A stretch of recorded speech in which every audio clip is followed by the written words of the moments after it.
That's funny. Good evening, everyone.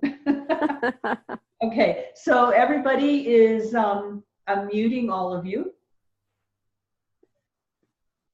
Okay. All right.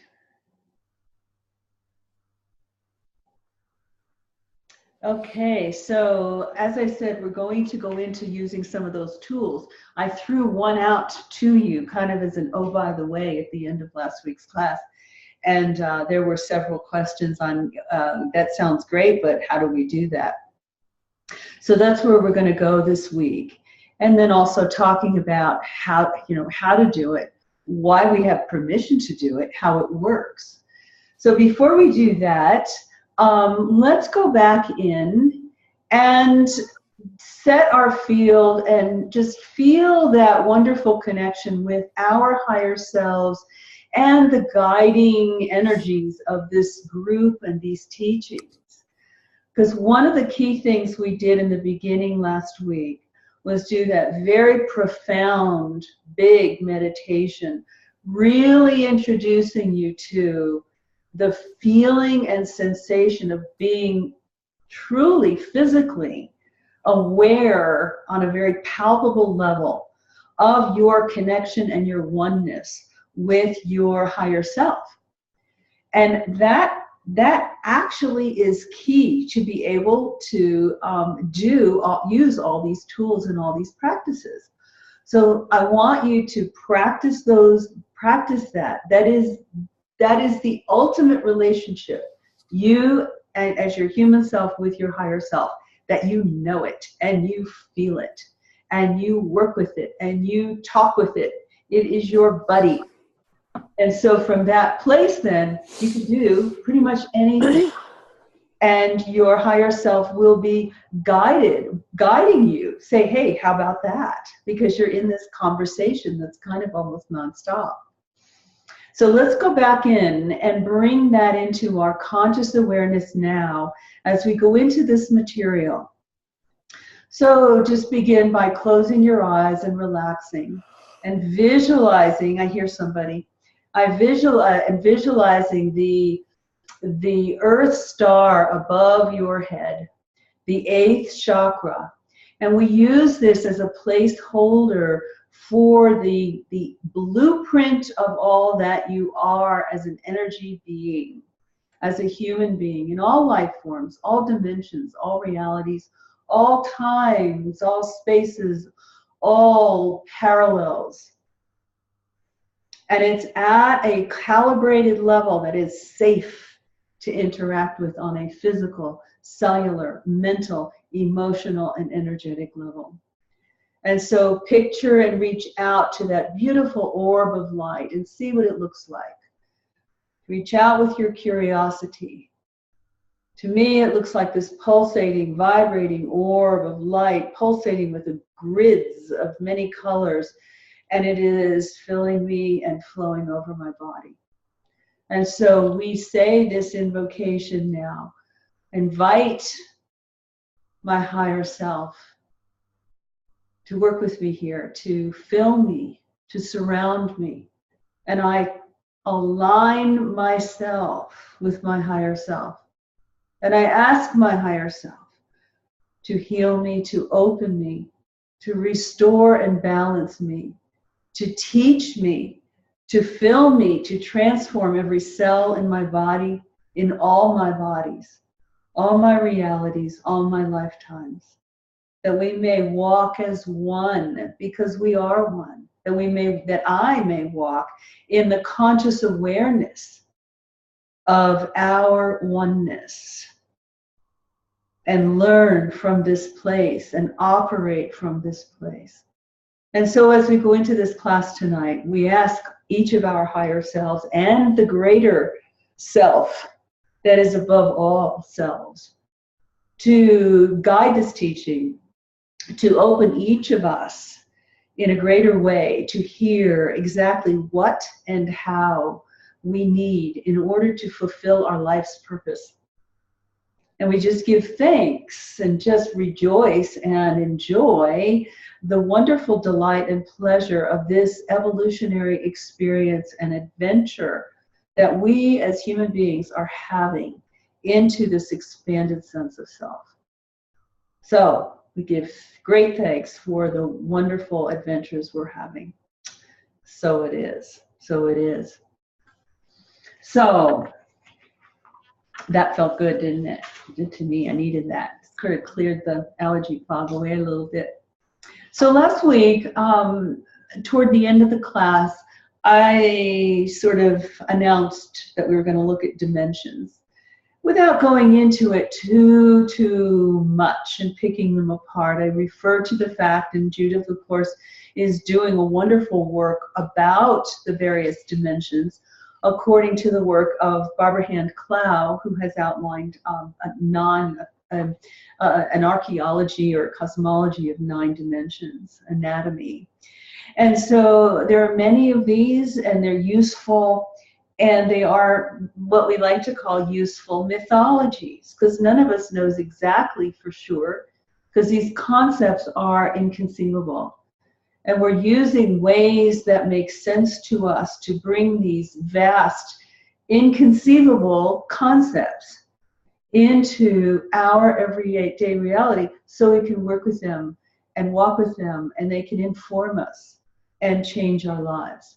So we referred to the fact that we are multidimensional beings with our primary point of perception as humans, just the human hardware in which we sit and from which we operate, mouths, eyes, bodies, brains, hands and feet, that predisposes us or precludes the idea that we are functioning on the level of form, and we call this the 3rd dimension. But we are, in truth, multidimensional beings who happen to be sitting in this point of perception at this moment. But because we're opening, and because we're evolving, and because time itself and space and the human race and the universe itself is evolving and expanding, the hardware of our perception is also opening to allow us to perceive more than this dimension, more than linear reality, more than tables and chairs and bodies. This is why so many of us are seeking for answers. We're not satisfied with the status quo or what our parents said or did was true. We're not satisfied with the way the church says things are and are not. That's why we're being brought, we're being magnetized and expanded into more. And so we used the term last week, we're opening the aperture of our consciousness and our awareness. And we are being changed as a result. Our brains are being rewired, our nervous systems are being upgraded to hold higher vibrations. So all of this is happening. Our cells are changing. Our concepts of aging are changing. When my mother was young, or gosh, my grandmother at 40 was an old lady. Life expectancy was very short. And 40-year-old women were expected to look and act and behave a certain way. Basically, you were done. And it certainly isn't that anymore. You're barely beginning to grow up, if we ever do. So things are changing, things are expanding. So pretty much everything we've talked about has led up to this. Once you have an understanding, at least some basic acceptance of what we are, these limitless multi-dimensional beings that happen to have a point of awareness in skin and brain and mouth and technology and chairs and houses, that we can go beyond that. Therefore, we can start using the tools of higher dimensions. We start accessing some aspects of our higher dimensional selves. And when we do invocations such as we did, inviting this master consciousness of ourselves, kind of the hard drive, the master blueprint consciousness of all, to come in and work with us as humans when we start to get aha moments and we start to maybe have a question and then get an answer, or we start inquiring and pushing. So that's why it is a logical progression to start using different kinds of tools. We talked earlier on about the difference between power and force. Before, we would use force to try to make something go our way. And many of us have memories of parents, grandparents, teachers way back who used force to make us conform to their way of thought, what they thought was right, proper, and the only way to do things. And they forced, they punished, they used harsh means because that was all they had at their disposal. They were crude tools. But now we have higher tools of higher awareness to use, and we're using the power, the true power that we are. And we're discovering that as we explore every week these ideas. What if? What if I tried this instead of that? What if I held this concept this way instead of the old way? So we're going to talk about some tools right now, and then with whatever time we have left over, we'll go into why and how, and some of the background around them. So I'm going to give you these tools. There's, I think, 5, unless something else shows up. So I mentioned harmonizing, and this is something I actually was given by the healer doctor I worked with years ago when I was first stepping into all of this and learning it as I was healing from breast cancer. So I was my own lab rat. And these men, Richard Bartlett and Hector Garcia, were, I mean, they still are like the go-to people. So he shared with us one of his basic concepts about energy works both ways. And honestly, it's so logical when you think of it. We're always thinking about our energy. So we talked about, you know, you get up, you get out in the morning, you're going to go somewhere, you walk into a place, and you've got yourself all meditated up and prayed up, and you just feel, you know, you're in your heart, your energy's good, you walk in and blah, you're just getting all kinds of snarky crap thrown at you, especially, you know, if it's at work or something like that. And he said, it's not you. We think there's something wrong with us. It's not necessarily you. It's that the other field of energy, say of that office or of that location or of that place, it's not comfortable with your energy. It doesn't know why. It doesn't know why. It's just that it's like, ooh, that doesn't feel good.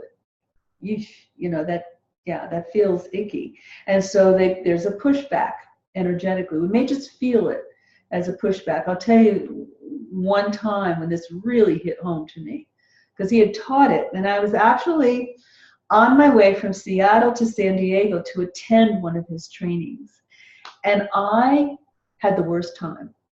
Traffic on the freeway, getting from my friend's house in Seattle to the airport, getting the car turned in and parked, the plane, they gave us a different plane, they put us at a gate, they said it was the wrong gate, we had to go to a different gate. I mean, it was just da da da da da da da da da. And I think I shared that. I can't remember how it was. He said it's not San Diego itself. The whole field of that was somehow uncomfortable with my vibration walking into it. Not that I'm this, you know, whatever. But it just was. Partly why, you know, it just is a lesson for me. So, but what I did, and this is what he said, when you know you're going somewhere, send your energy ahead of it. And you don't send it as a club that I'm subduing San Diego so that I can come in. Not like that. It's sending out the vibration of me, not my ego, not my personality, but this thing here. This vibration, this grid pattern. You project that into the energy field of wherever you're going, your office, a doctor's office, a relative's house, a city, anything, anywhere you're going. You project it into it almost in an exploratory way, but you're bringing the universe down. You're having the universe watch this to harmonize the two energies. Honest to God, that's all you have to do. Because once you understand what reality is created out of, that's all there is. There is nothing but thought and intention. And so when you call in, you connect yourself with the universe. So it's this triangulation. So it was me, the universe, San Diego. And so I'm just running the energy up to the universe to run it down to San Diego. From San Diego back to the universe. That sort of cleans it. That purifies it. Sort of takes any personal ego, kind of icky little vibration out of it. And then it just runs in this triangulation pattern. So it runs back down. And so there is, honestly, you will feel it. It's a very neutral thing to do. Remember how I keep talking about neutral? That came from Hector Garcia too. In order to be able to use this tool, you have to step back, unplug from your own personal agenda of that sort of egotistical coming in and taking over and having your own way. Even if it's at the office or a restaurant, it's a quieter, it's less ego driven, but it's purity of heart, so that the highest good can come from all. All I wanted to do was go to San Diego, enjoy the heck out of it because I love it, and take this class. I didn't have any designs on it. And if I go into a restaurant or a shop or, someplace, I don't want to conquer it. I just want to feel good and enjoy why I'm going and who I'm going with. And I want that for that too. So unplugging, observing the situation. Whoa, I'm noticing this. Whoa, yeah, whoa, pull back, unplug, remember, unplug the fingers, pull back, drop into your center, call in your buddy. What do we need to know about this? And then suddenly, okay, you've got this triangulation of energies. You're harmonizing the fields. And you just have to state it and do it. You can almost like feel it run, and you can check it. So when you guys come, the ones who are coming to the retreat, maybe we'll do this another time too, in another session. I use a pendulum a lot. And I use a pendulum to clear energy. So I would say, is it clear? Is it harmonized? And it would run in a clockwise direction. And maybe it would run until it is harmonized and then come to a dead stop. That's how I do a lot of energy clearing. I didn't bring one here tonight. So you send your energy out, you bring the universe in, you bring your buddy in to help you until you're sure of that constant connection. You unplug, get neutral, observe, and then just harmonize the energies. Me to the place to me to the place to me, and the universe is just moderating the whole transaction, kind of just neutralizing all of it so that the highest good can come about for all concerned. So I'm going to unmute. I'm going to stop here now and ask you if you have questions or need further clarification on this point.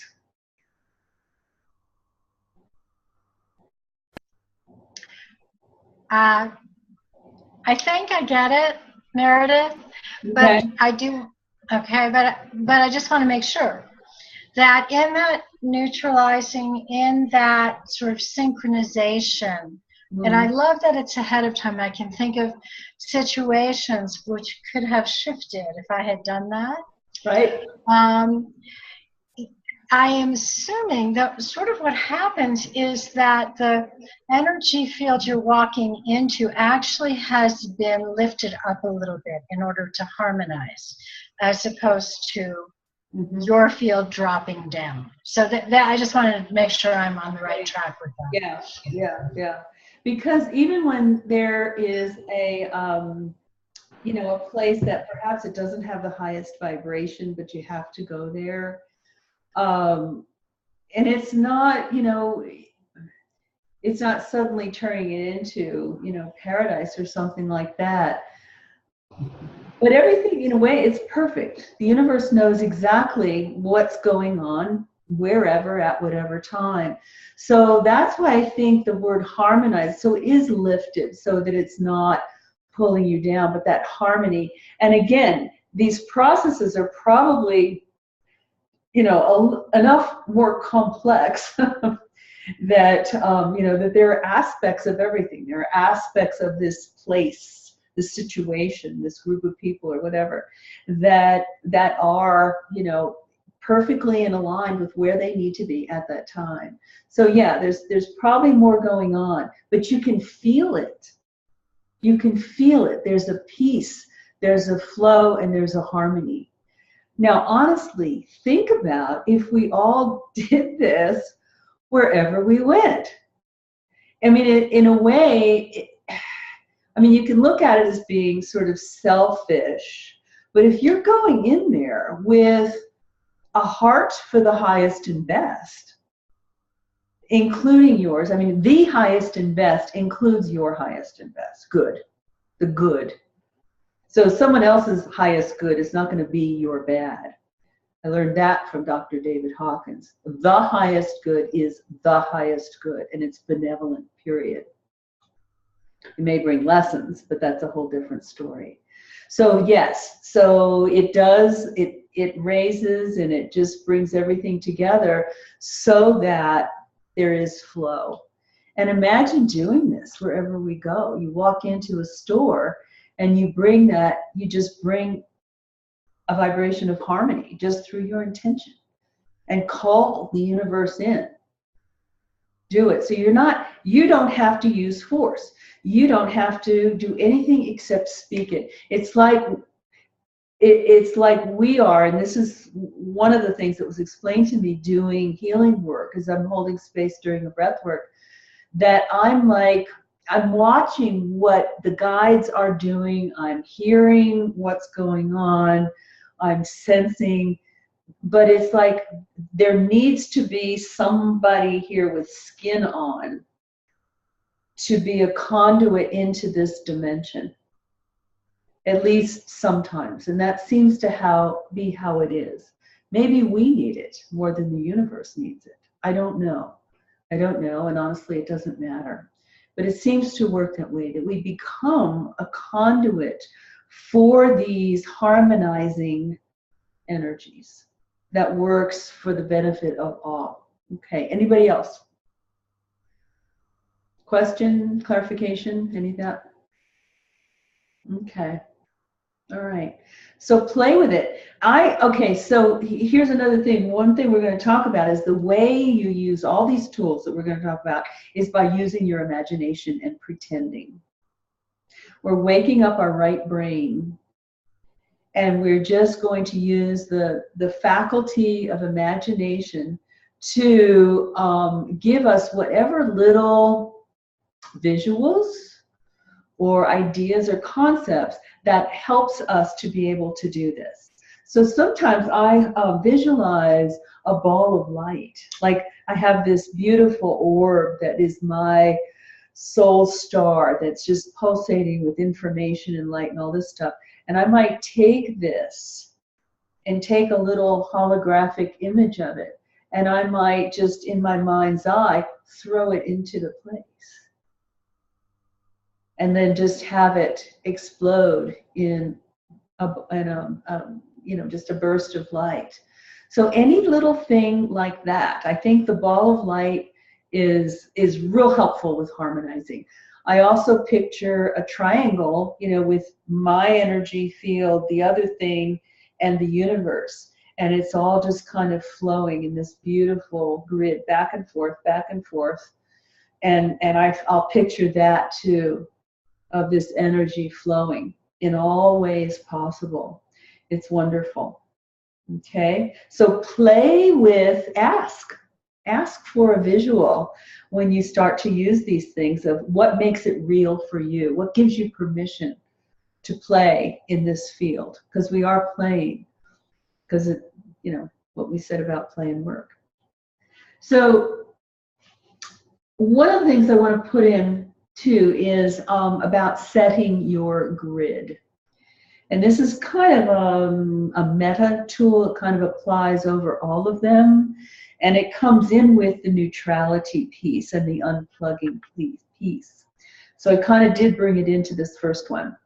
So when you can, that's another trick of visualizing and imagining. So you imagine this ball of light over your head. Some of us feel it buzzing on the crown chakra, and some of us, we feel it coming down our bodies, and it just feels so good, and you feel it kind of seeping in, and it's just this yummy, delicious feeling. So when you are thinking, you're noticing that something needs to be done, something has come up in your face, like, whoa, what do we do here? Be sure that you set your grid. In fact, I'm not good enough, even now, about remembering every time I go out of the house or whatever, to just consciously set the grid of me. It's as if I bring that grid over my head, bring it down around me. Let my, again, holographic, let my entire energy field look like that. So instead of a bubble or a ball, whatever, I'm walking in a force field, in a grid that contains all the information of everything that I am in all time, space, dimensions, and realities. And it knows what I need in any given moment as I go out for my day to do whatever I'm doing.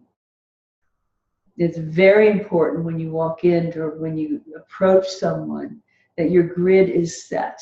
And again, it's not a force thing. We call it a force field, and it is a protection, but it protects your energetic integrity. And it's not exactly defensive in the sense of like this. It's protective, like your skin protects you from picking up whatever. So it's just who you are. It's walking in your whole integrity. And so when you unplug and go into neutral, that's basically what you're doing, because that neutrality is that it's aligning you with the truth of your being and giving you access to information and guidance. And perhaps some more imaginary things. I'll tell you this one story about this setting your grid thing. This was a number of years ago. I had driven to a place I was walking in, and I knew there was going to be some coming at me, and I thought, oh boy, I need to like protect myself. So I put the bubble around me, my energy bubble. And as I got out of the car and was walking toward the door, I just flashed on a visual of myself inside what looked like a grid of mirror frames. You've seen them. They were all, I was in this egg-shaped cocoon that had little frames around all these little 8-sided feng shui mirrors. And all the mirrors were pointing out. And inside, I was just as happy and calm and comfortable and secure and sure of myself. I was very peaceful and very sure, very alert. But all of this outside was mirrors, those little 8-sided mirrors that they put over houses for the feng shui thing. And it was like anything that would be directed at me would be reflected back to the sender, not in a mean-spirited way, not in a revengeful way, but so that they could see and understand and hear themselves. But I didn't cook that up. I wouldn't have had the awareness to do that. And it just flashed and I laughed out loud. So you feel free to use that visual because it's really quite, I thought it was fun. So that oftentimes you'll find your higher self, these guys are fun. They like to fool around, they like to be a little outrageous, and they like to be playful. And they like to say to you, okay, show me what you got. Come on, show us what you got. So they're really kind of out there. So play with it. Have fun with this. Have fun with this. You are not going to be punished for trying these tools. In fact, you are going to be rewarded, just like a little year-old child is rewarded for taking steps or feeding itself, or the little 2-year-old is rewarded for putting its clothes on, however they do it. It's yay. That's what we're getting. Yay. Good for you. So on to the second tool. So setting your grid is a tool, but it also kind of overarches all of the others. It presupposes them. So the first one was harmonizing. The second one is like that, and also from Dr. Garcia. And this we've talked about, neutralizing. So it's a little bit different. So in this, you're actually neutralizing the other. So it's a little bit farther up. So harmonizing, you're like, you know, you're okay, I'm okay, let's just call it good. But the neutralizing is a little bit more when you see something nasty. When something is just simply not okay. You can tune in, and this is a little bit more advanced tool. But when there is some ugly stuff going on, ugly stuff coming at you, once again, set your grid, call in your buddy because you're learning. All you have to do is say, neutralize, transmute, and correct. All time, space, realities, and dimensions. So you're neutralizing the energy. You're transmuting the energy of ick into being neutral so that it can become something else. It's very much like unplugging from the wave particle thing. So you're actually neutralizing the particle. You're not making it into what you want, but you're making it neutral so the universe can do something else with it. It's a subtle difference. You may tuck that one away for another time. You may say, I'm not sure about that one. Let's just, work on that some more. When I do energy healing, I often tend to neutralize or transmute rather than clear. So notice this difference. So if I'm clearing energy, I send it away somewhere. And as a healer, that's what I've been guided to do. I send it away somewhere or send it off somewhere. When I neutralize it and actually, or transmute it, it is actually being shifted into something else, and there's nothing to come back. So that may take some explanation and understanding, and then, just tuck it away and notice, feel the difference between clearing an energy out and simply shifting it into neutral. Making it harmless, almost like presenting it to the universe for the universe to do something else with. And we're going to learn that as we expand and grow, not only do we have the authority and permission to do this, we actually have a responsibility. Because as we grow and as we learn, as we become more complete in our energy bodies, even though, we're still at the beginning. We're always at the beginning as humans. We have the responsibility to begin to co-create life, our personal life, our collective life, life on the planet. And so then once you get that hit, you actually realize you're going to neutralize that thing. So it's kind of like, if there's a caustic substance, like an acid, there are substances that neutralize the effect of it so that the acid doesn't keep burning through and cause destruction or injury. They put a neutral substance to transform it into something else. That's basically what we're doing here. You'll know the first time you're guided to use that. You'll know it. So tuck it away, listen to it, and maybe think about times in your life where something needed to be neutralized. Instead of coming out with force and beating on it, you simply drop into yourself and you transform it, correct it, transmute it, neutralize it now. Transmute it into neutral now. Okay. And then it drops, then it drops. And there is a clear open space in which something else can happen. Okay. Pause point for comments on that one. Or are you thinking? Yes, Lee.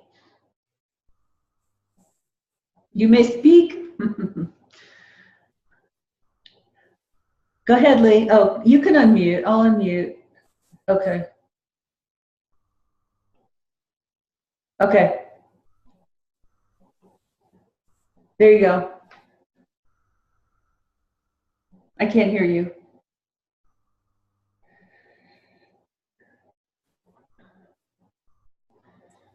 Can you hear me, Lee?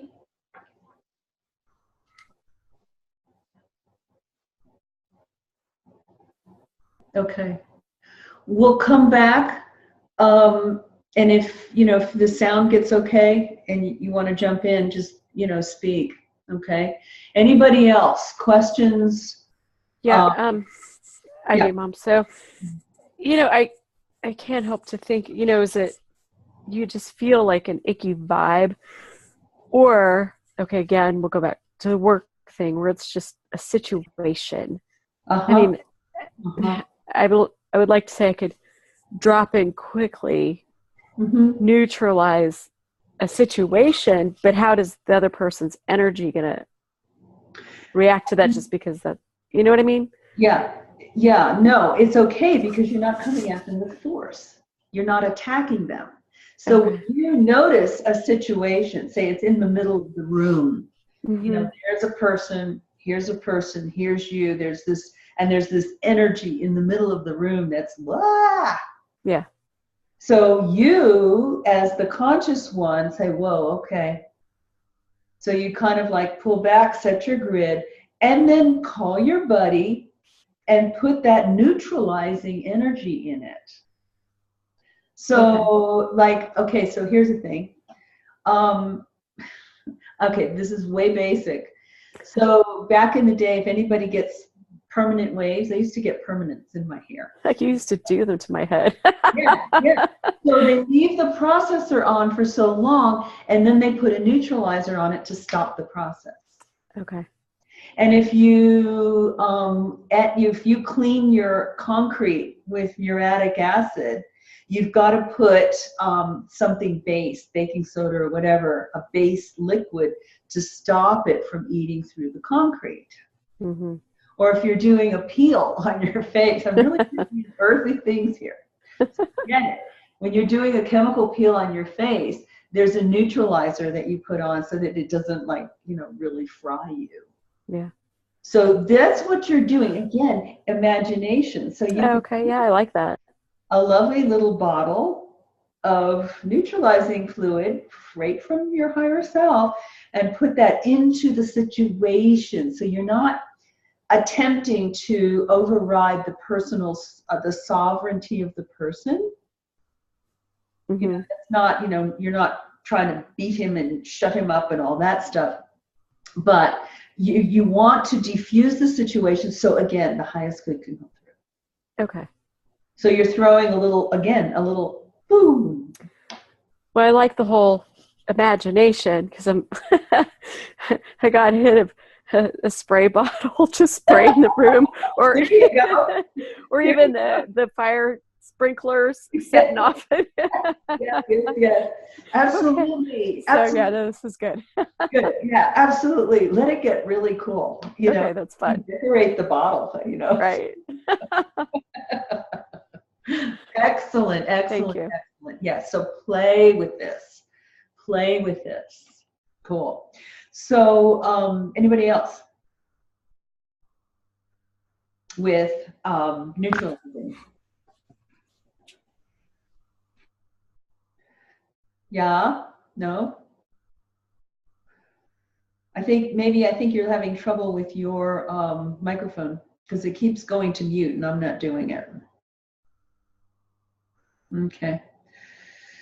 Well, hopefully we can catch up. So, okay. So the next one is a bit of a different category. This can get much more personal. And I do this oftentimes or speak of it when people are in difficult relationships that they can't seem to get literally unplugged from. And there is, I think originally the concept at least came to me, and I think it's most often discussed in shamanic circles, and they have ceremonies and they have ceremonial knives where they cut energy cords between people. You can also do it between places and things and ideas and all this stuff, but mainly it's between people. And it is oftentimes in the third chakra, the solar plexus, the gut, you know, the gut punch. It can also be in the heart. It can also be in the sacral area if it's a sexual relationship, an intimate one, or it can be all three. And so the concept of an energy cord is by definition unhealthy. It is not that we are not connected, but when we have a healthy connection, like we all do here, we feel this lovely energy flow amongst us. Even though we're all over the country, there's an energy flow and you can feel it and you can sense it. And when you're with someone that you enjoy, there is this feel. You can almost feel like waves. And it's very nice. It's very comfortable. But when there's a cord, it's different. So think of the idea. I don't like cutting cords. It seems harsh to me. It's very harsh because oftentimes we care about the other person, but it's just like, this is really not working. And chopping the cords, I mean, for me, energetically, it leaves little dangly bits. And then what do you do with those? So what came to me, again, using my imagination, was the idea of an electrical cord, like a vacuum cleaner. And I love the vacuum cleaner. That works really well. So sometimes, and do this. Take this home and work with this. If you've got sticky relationships in your lives that have an unhealthy aspect to them, this is a bit of a different category of tool, but it showed up here. And so the idea of this cord is that we're plugged in and we're sucking juice, just the way your vacuum cleaner gets energized by being plugged into the wall so it can run and do what it wants to do.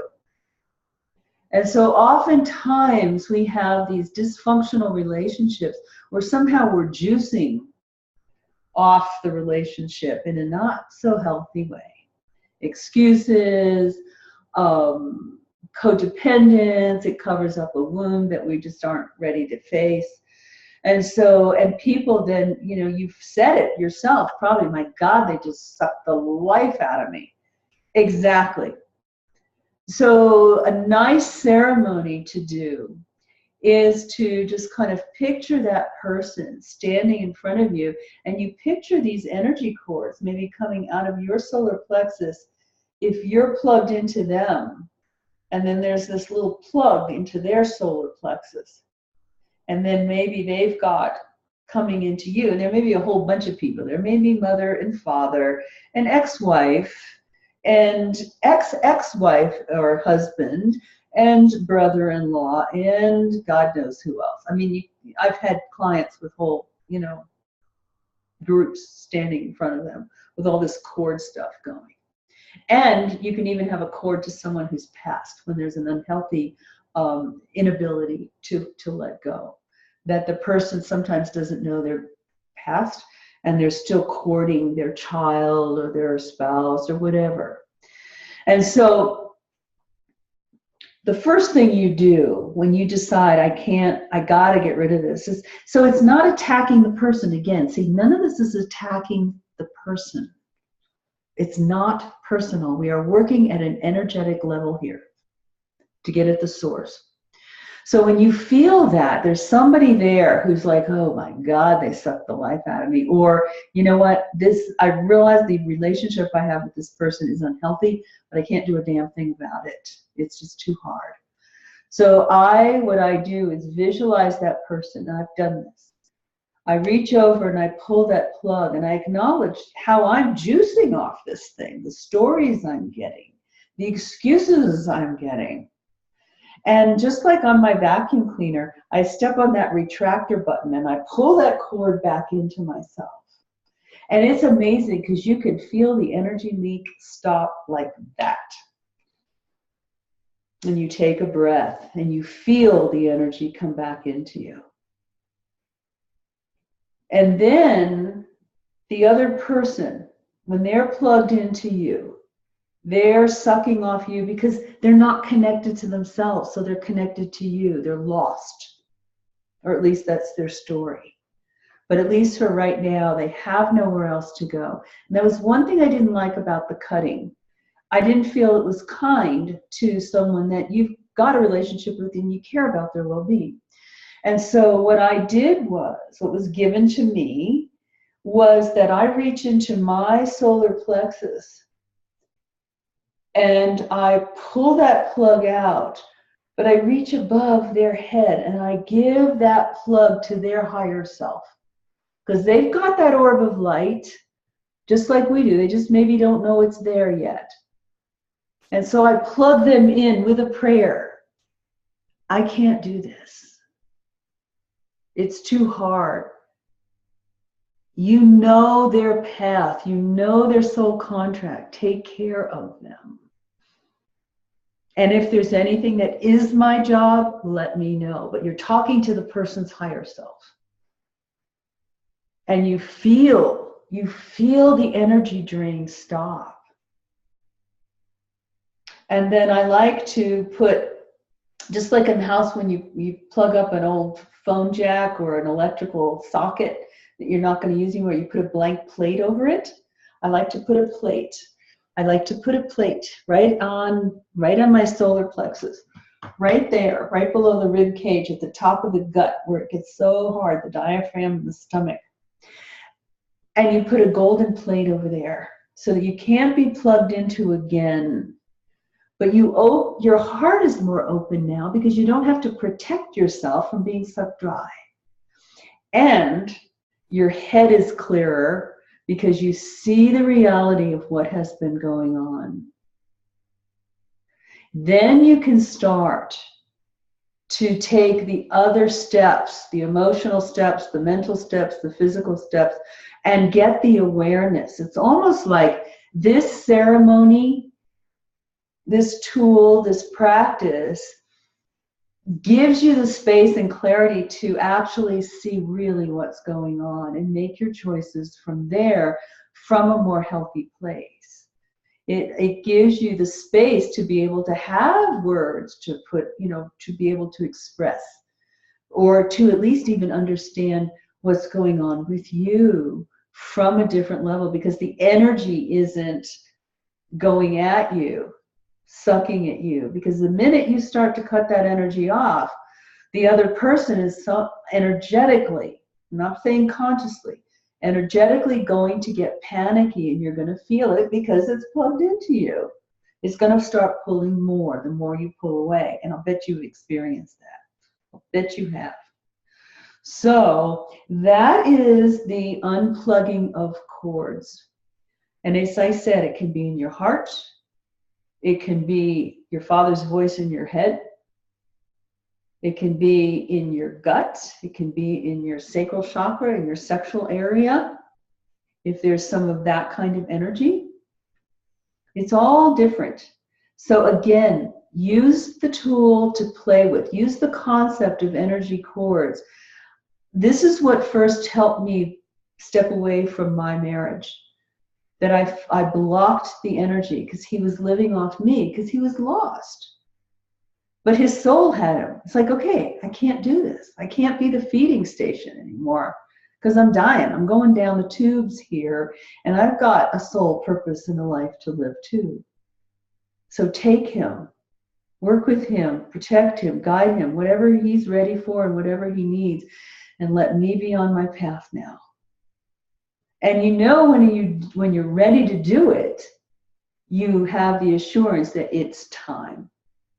You have completed your contract with that person at that level. At that level. Once the idea of the cording, the uncording, the unplugging comes to you, again, trust the source. Trust the source. Okay. All right.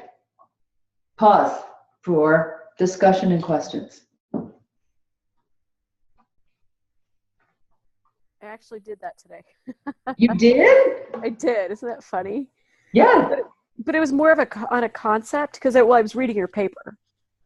Oh, and yeah. So that came to me. Cool. Did I talk?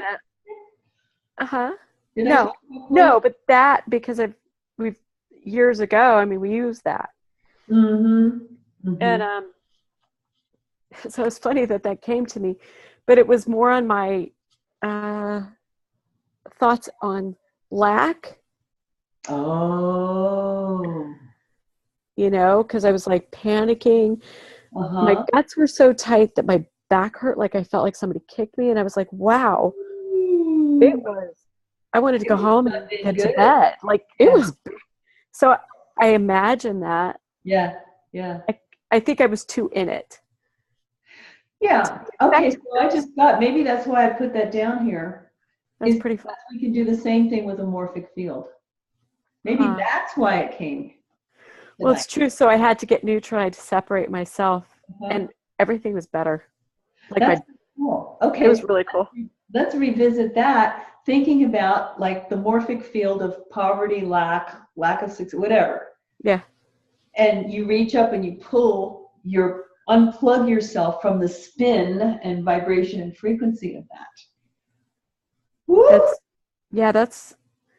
That's a lot. I got the unplugging thing. I'm going to have to work on the frequency. Well, no, you don't even, I mean. I don't have to, but by unplugging, it will remove that connection. Right. Okay. Yeah, because instead of unplugging from a person, you're unplugging from an energy field of an idea, whether it's a disease or a marriage or a job, a dead-end job whatever, anything, could be anything. A concept like lack, inability to move forward, anything. Yeah. That's interesting because I'm used to, it's easy to concept with a person. But when you're feeling suffocated by a concept. Yeah. Or a thought. But I mean, that's cool. Yeah. Well, see, I see the morphic fields as, the concepts, I see them like spinning dark gray donuts of energy. And they're kind of icky and ugly, and they're spinning. And kind of like a mini hurricane kind of thing. But actually, I just saw one when I was looking. It was like this. It's like a big fat donut thing, but it's spinning, and it's that torus shape. It's kind of ugly gray. But do you feel like you had some connection to that you needed to detach from, or you just observe it? I think, yeah, well, when you feel like you felt it today, if that visual, again, you know, is there a Right. visual that will Imagination. help you to be able to reach up and pull the plug out of that? Okay. I don't know, whatever I don't works. know. It was cool.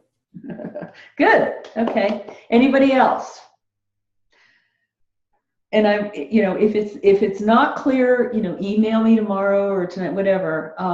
You know, if there's something that needs to be fine-tuned, and you know, I'll do it probably as a group, unless it's personal. I just wanted to jump in a little, Meredith. First of all, I thought it was really clear. Good. It was great. I love your image of unplugging and then plugging back in to the person's higher self.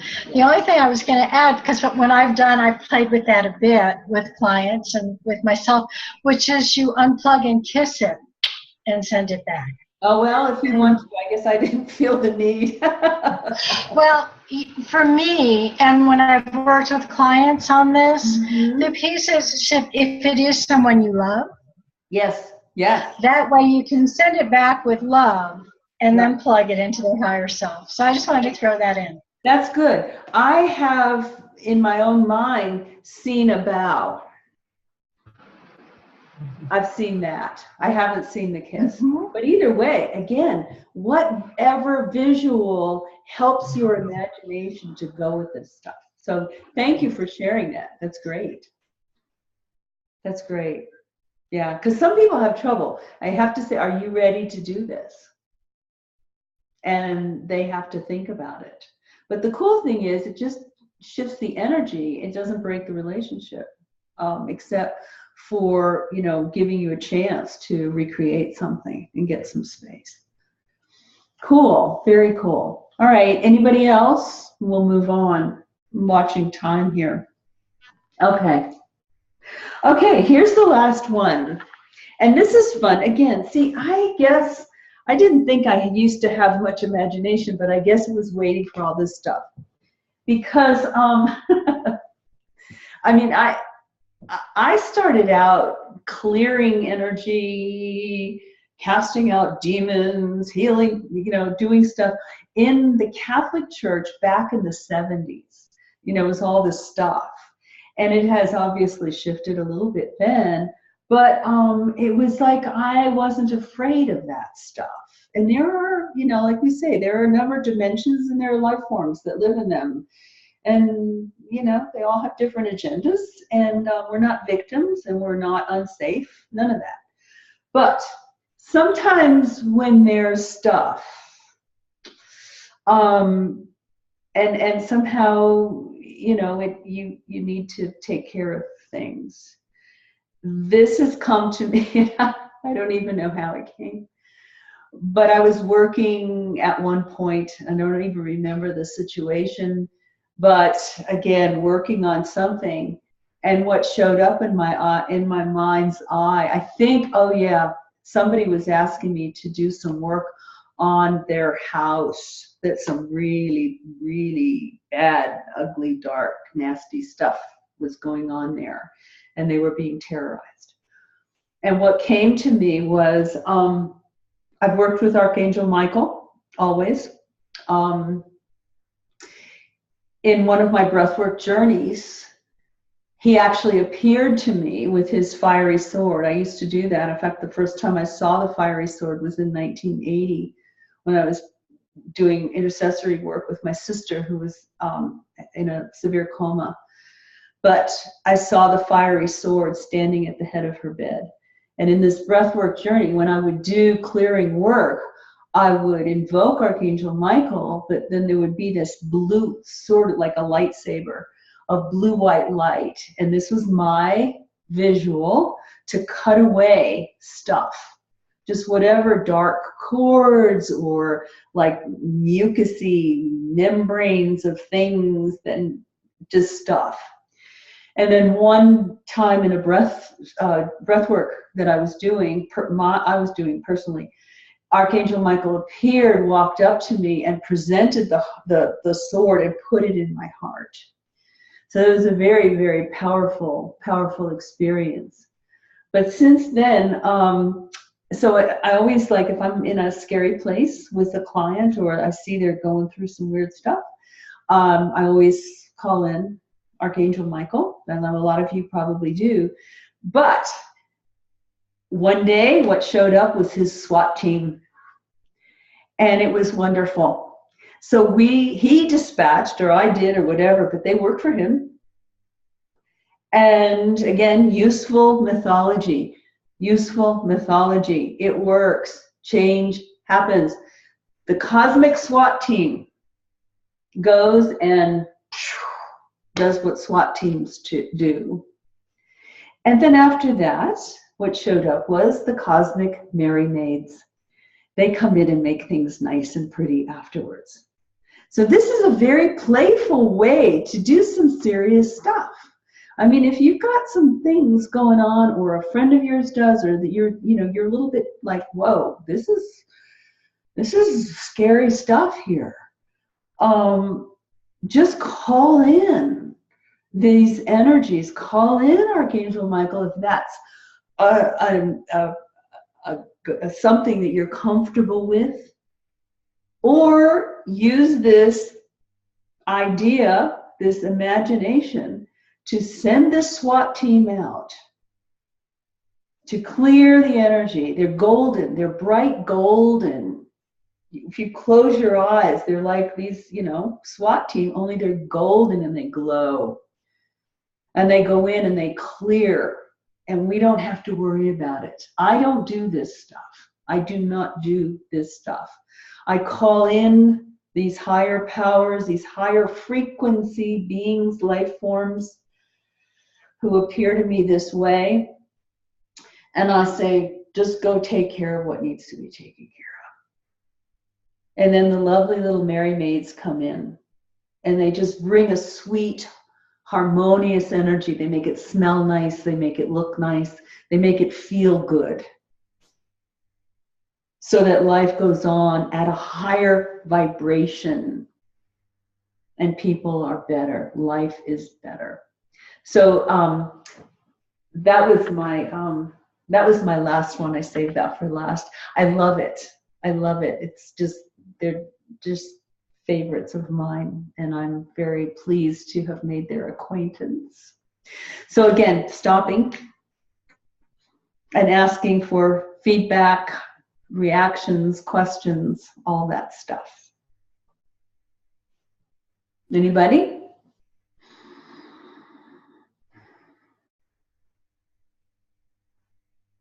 Okay. So we've been talking all along about what gives us permission and the right and authority to do this stuff, because we're working in the quantum and we're making it all up anyway. We're making it all up anyway. The universe inspires us, gave us the faculty of imagination, the right brain, and it is waking up now to take its rightful place as a conduit for bringing in these higher concepts that are inconceivable and trying to put them in some form that we can actually use these things to change our lives, the lives of those we care about. Even those, in the workplace, essentially we care about them. They may be horrible to work with, but they're people. And they're only horrible to work with because they're suffering and struggling and they don't know any better. So we bring light into that by using these funny little concepts. Funny little concepts. And so these things, my final thing, these are all part of a very highly developed and esoteric body of hypotheses and teachings and healing and transformation techniques, the official name of which is making shit up, because that's what we're doing. And it works. It works. And we're having fun with it. But the main thing is it's creating change. So I think that I'm just going to stop now. Does anybody need more, like, why is it okay to do this? Where do you cut off doing this? Talk to me. yeah, I was just thinking about that. I had a resident who I actually, you know, I really care about her, but she's lost her ever-loving mind. I think she's fallen into addiction. I think she's done a lot of stuff. And when you said that, you know, if you have somebody, a friend, I'm like, I hope it is that my place. I mean, I could call in blessings. Yeah. Yeah. But yeah, I mean. So here's what I've done in situations like that. Sometimes people, you know, they used to say, well, you can't do anything without their permission. Well, there's no way she knows to give you permission or anything like that. But here's what we always have permission to do is call in enough to make a space around them so that they might possibly be able to see a little bit of daylight to make a choice. Does that make sense? Because some of them are just so smothered down that they're drowning. No, and that's what I got too. Yeah. It's just yeah. Lay that space and that.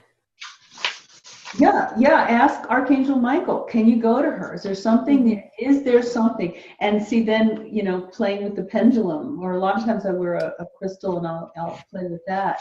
Or Rose testing the fingers to see what she's supposed to do on your body. And, you know, do I have permission to, you know, can you go to her? Well, yeah, you just want to help. Yeah. And again, your boots on the ground. You're the boots on the ground with the consciousness. And you may be the only one who ever would be able to do that. And then after that, yeah, you just, it's like launch the grenade of light into her space. Like that.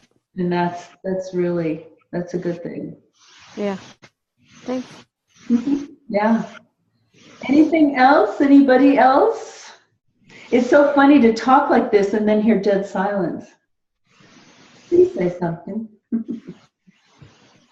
I think you can all unmute yourselves, can't you?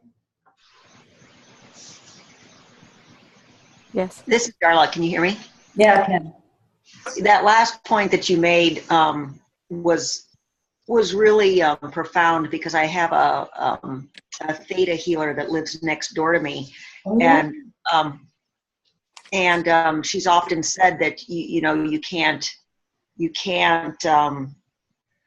ask, you can't do anything for anyone without their permission, and that's never resonated with me, because I always thought, well, there should be at least a little bit of something that you can do, a little bit of something healing. And so to hear you say that you can, ask to create space around them gives me that comfort that I've been looking for, that you should never feel completely powerless to do anything at all times. Right. And you can actually, you send that in for space and you ask, what do I have permission to do? Notice what occurs to you. Do you send in the SWAT team? Do I have permission to send in the SWAT team? That's what's called for here. You'll know. Good. Yeah, anything like that. So then, and if it's like, no, that's all, and use your pendulum, is there anything more for me to do around this person right now? Nope. Okay, great. Got it. Cool. Very cool. We're secret agents. Of course we are. Of course we are. Yes. Okay. Who else? How are you? How are you all? How are you, Debbie? I'm great. Sorry, I had to figure out how to do it. I asked how Debbie is, and boom, her microphone goes off. It's like, whoa. Well, I'm here. No, I'm great. This was awesome. Thank you. Good. I tried to make it real practical. Next week is the last one. Unbelievable how these are going. Oh my God. The last one of this module. And there was a whole lot here that I was writing, and I realized, no, we just need to go right into the tools. and really give you the tools. So if anything comes up, you know, write. I think Rose isn't on Facebook. I don't know who else is, but it would be, you know, nice to have a group discussion if you have a question come up that you say, whoa, yeah, this needs clarifying, or I started this and then I thought that, blah, blah, blah. So, because I want you to feel really comfortable playing and getting your own little visuals and see what comes up with. So I want you all this week, practice that invocation. I align myself with my higher self. And I ask my higher self to open me, to clear me, to fill me, to balance me, to enlighten me, to give me clarity, whatever you need that day, to ground me, to protect me if you feel shaky and threatened. Anything, I want you to do it every day at least once. Morning and night are great. So do that and see what happens next week. Okay. Do that. Yeah. And then play. Play in the field. Good. Anything else before we sign off? Okay. Everybody have a wonderful week, and see you next week. You too. Thanks. Bye. Thank Bye. you. Bye-bye.